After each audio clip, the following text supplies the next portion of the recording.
آج ملک بھر میں یوم جمعہ یوم عظمت اہل بیت کے عنوان سے منایا گیا۔ اس سلسلے میں ملک بھر میں ریلیاں، جلسے جلوس اور احتجاج منعقد کیے گئے۔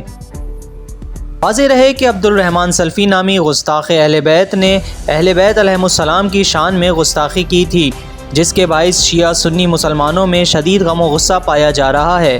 اس سلسلے میں مجلس وحدت مسلمین کی جانب سے آج یوم جمعہ یوم عظمت اہل بیت کے عنوان سے منایا گیا۔ ملک بھر میں یوم عظمت اہل بیت کی مناسبت سے ریلیاں، جلسے جلوس منعقد کیے گئے، جس میں مظاہرین نے عبد الرحمن سلفی کو توہین رسالت کے جرم میں گرفتار کرنے کا مطالبہ کیا۔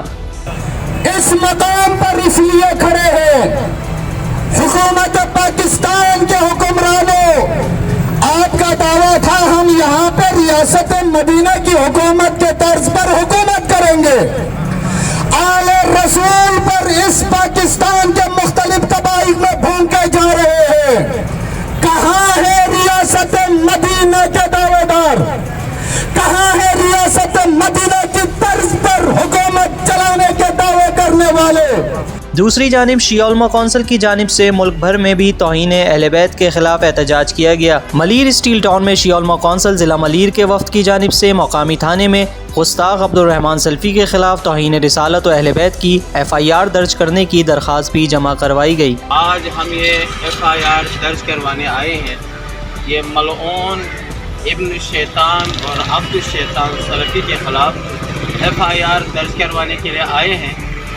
انشاءاللہ ہمیں امید ہے اسٹیل ٹاؤن تھانہ ہمارے ساتھ ہمکاری کر کے اس کے خلاف FIR درج کرے گی، تاکہ ہم قانونی راستوں کو اپناتے ہوئے اس کو ہم کیفر کردار تک پہنچانا چاہتے ہیں، تاکہ آئندہ بھی کسی سلفی و غیر سلفی و ناصبی کو یہ جرأت نہ ہو کہ وہ محمد و آل محمد کے شان میں اس طرح کی گستاخی کرے۔